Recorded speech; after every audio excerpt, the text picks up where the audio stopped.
All right, so you're starting your matrimonial search, right? And what do you get handed almost immediately? The checklist. Oh, Arjun, the infamous checklist. It's a rite of passage, isn't it? Exactly. Profession, family background, financial stability, all the usual suspects. It's practical. It makes sense on paper. But that bio data, as crucial as it is, can't tell you everything. It tells you where someone works, but not what they believe about fairness in a fight. Or what makes them truly anxious. And that, Priya, is where the real shared life actually happens, in those unwritten spaces between the bullet points. So today, we're talking about reading what that checklist leaves out. It's not about rejecting it, but knowing the most important data is never actually on it. Spot on. And it starts with you. Before you can assess anyone else's values, you've got to know your own. Not the words you're supposed to say, like honesty or family. Oh, that's so true. It's about what actually governs your choices when things get tough. We've got a practical exercise for you this week, the 5 whys. Okay, so prompt 1, the high point. Think of a time you felt deeply proud, truly alive. Doesn't have to be massive. Mentoring a colleague, mastering a skill. Now ask yourself why it felt so good. And keep asking why at least 5 times. Like, I launched a difficult project. Why fulfilling? Team trusted me. Why matter? Created a safe environment. Why important? Competence and kindness aren't mutually exclusive. See how it digs deeper? Totally. And prompt 2, the hard decision. A tough choice where the right thing was also the hard thing.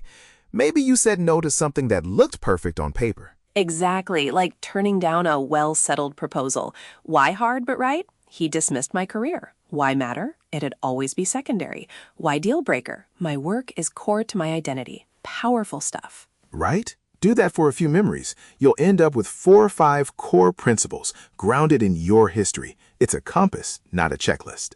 And then reading the room. In our context, certain values get hyped up. Financial success, family name, tradition. But how do you tell if they're real values or just social scripts? It's about observing behavior. A doctor who values social status versus one who values community contribution. They'll behave very differently, even with the same bio. One builds a brand, the other serves. And the telltale sign is the constant casual reference to status. Not just once, but a steady drumbeat.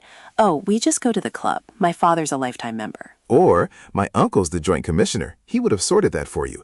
It subtly reframes your connection into a social evaluation. It's asking, do you measure up to my world? Your reaction is key data. Do they seem disappointed if you don't offer a matching status signal?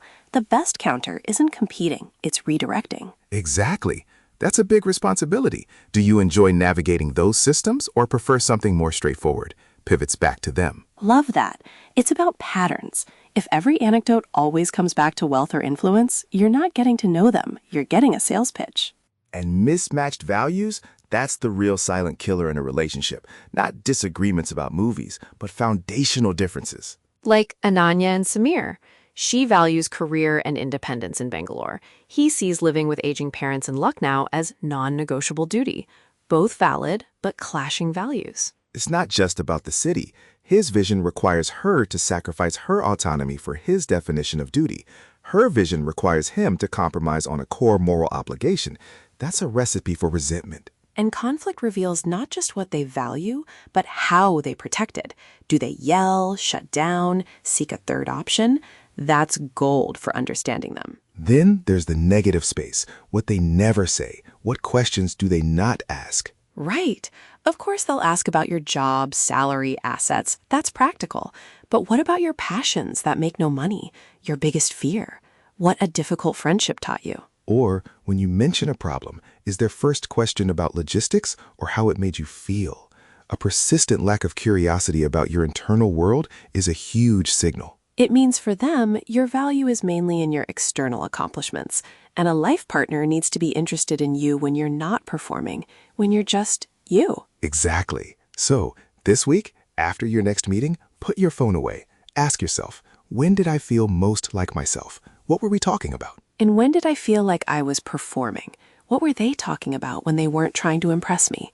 Pay attention to those patterns. Disregarding their words, what did their actions say they value? Punctuality, listening, follow-up questions, these are the real clues. It's not about deciding if you'll marry them yet, just if you want that fourth meeting. Keep gathering that data, keep learning about yourself, and good luck out there.